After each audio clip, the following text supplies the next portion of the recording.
Hey everyone, so in this video today I'm doing a buyer's guide for CPUs. It's just going to be a general one, so I'm just going to go through the basics of budget CPUs, entry-level gaming, mid-level gaming, high-end, and workstation enthusiast PCs. So yeah, that should be good. Let's get to it. So for entry-level PCs, the first two that I wrote down for ones to really get the AMD Athlon 200GE, or the 200G, whatever it is, or the Athlon 3000G. Off by memory, both of them are on the first generation of the Zen architecture. So they're on AMD's more newer stuff. Not the newest, but still pretty good. They've had time to fix all the issues that they did have. And the 3000G is also overclockable. So there's some extra performance that could be given or gotten. Now the only problem that I have with the 3000G is that it's rather new.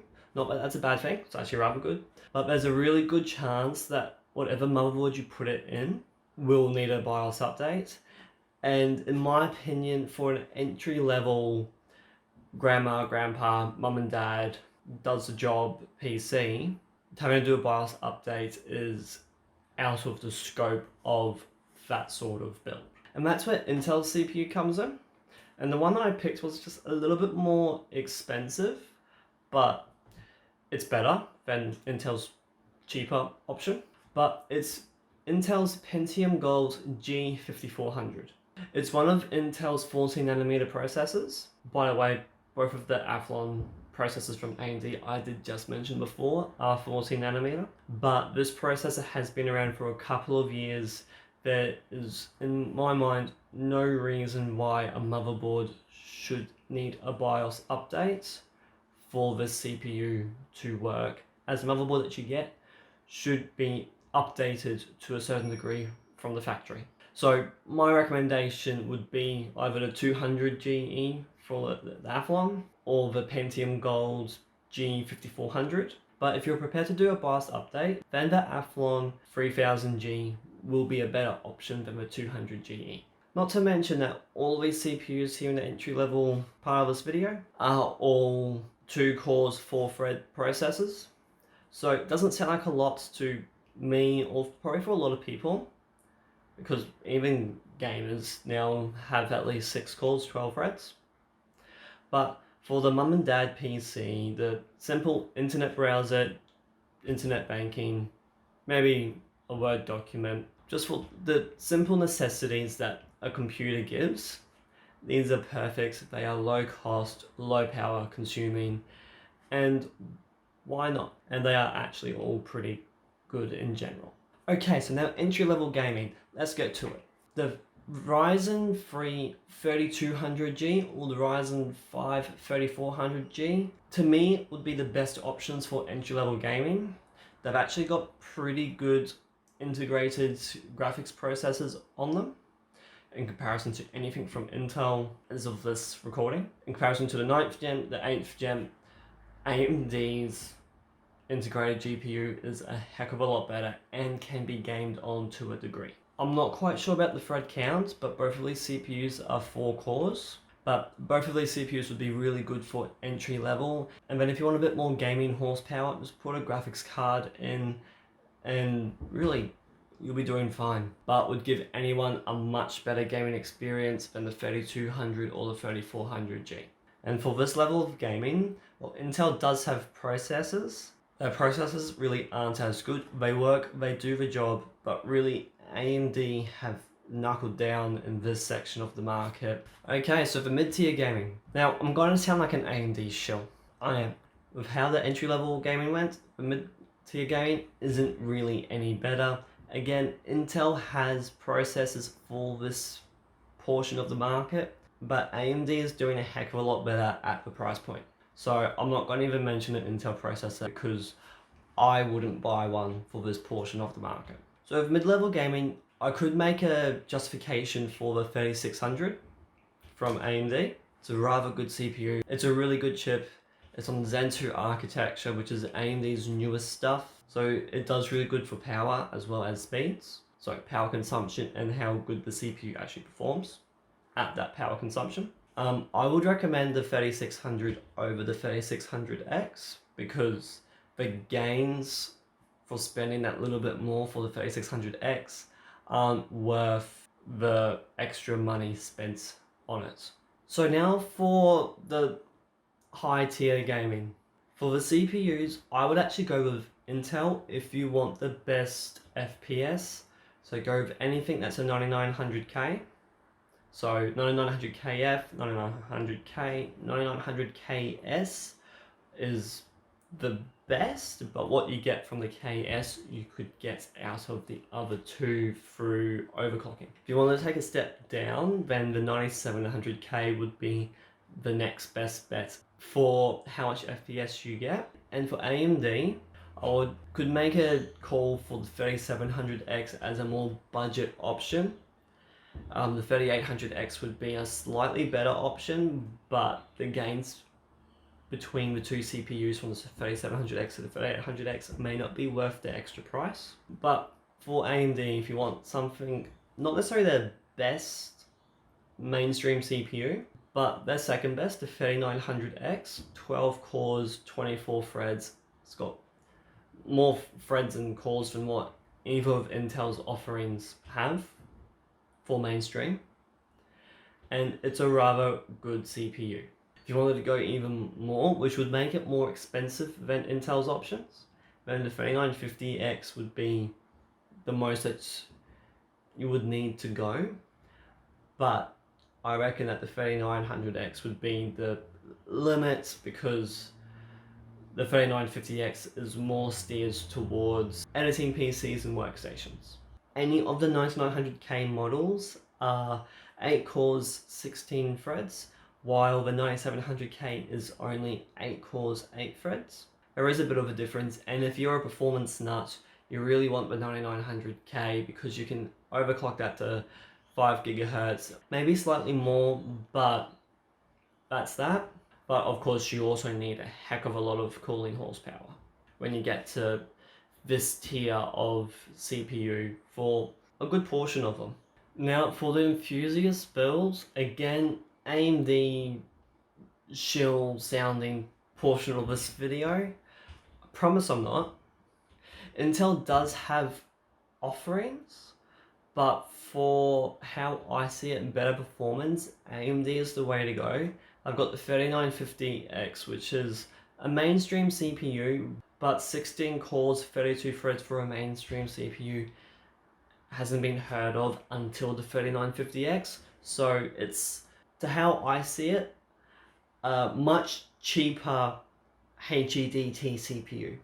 So high-end desktop. So it's a mainstream CPU for more to the workstation PCs.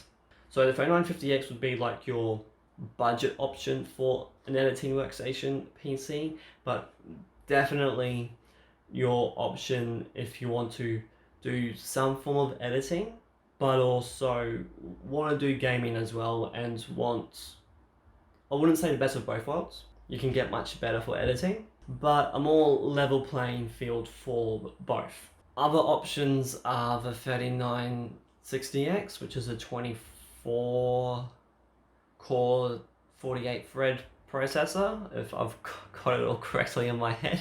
This is the cheapest option that AMD has for its current gen Threadripper for the HEDT market. So it is a really good CPU. It's very nicely priced in my opinion, and it performs really well.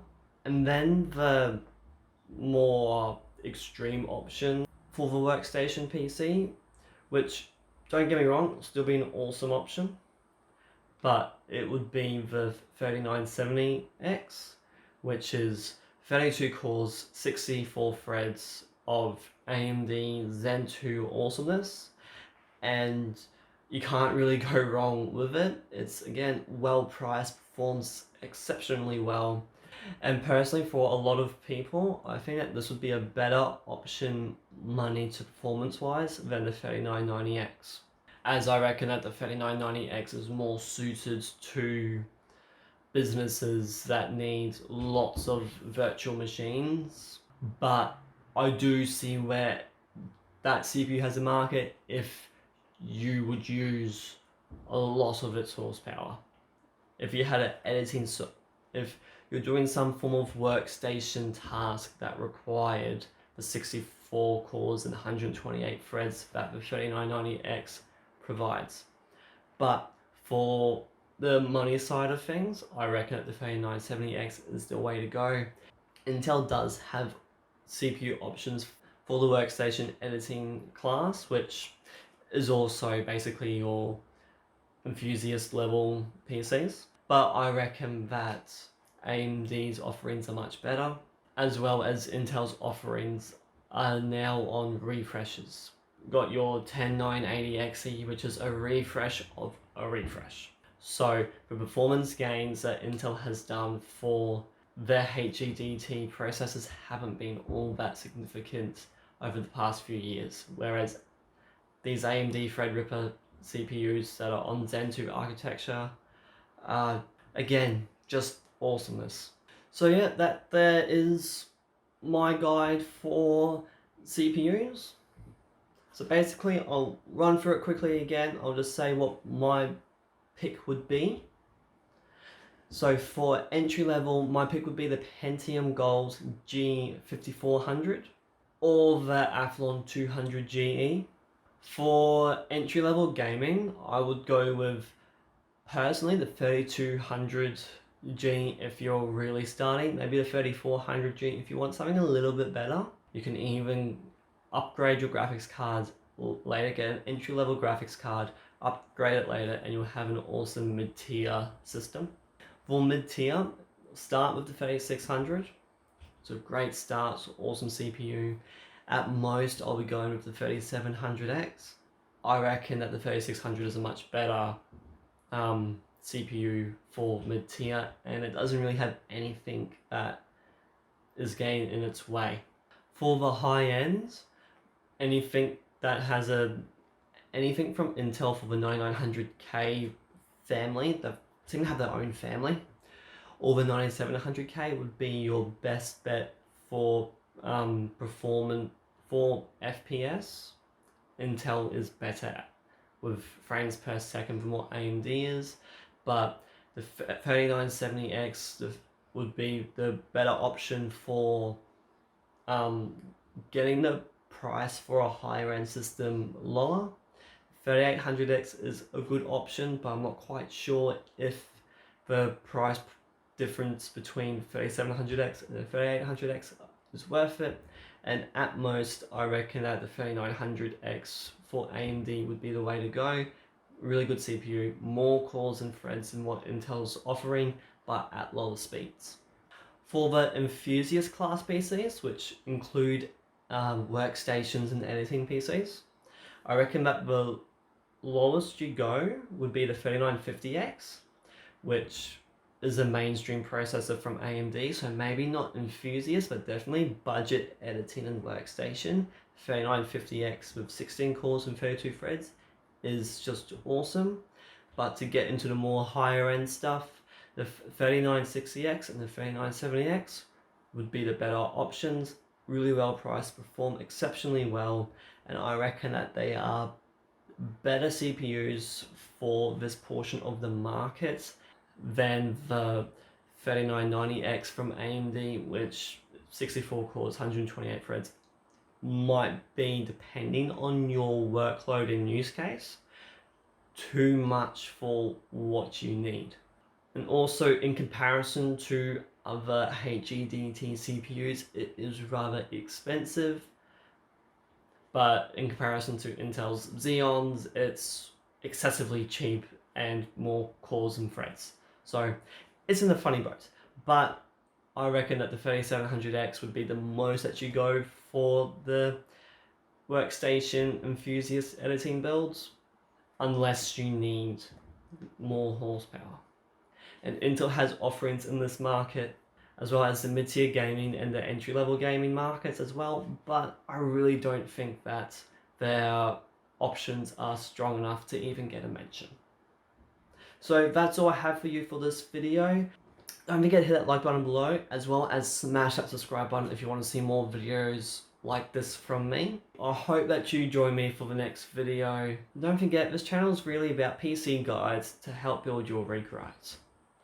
See ya.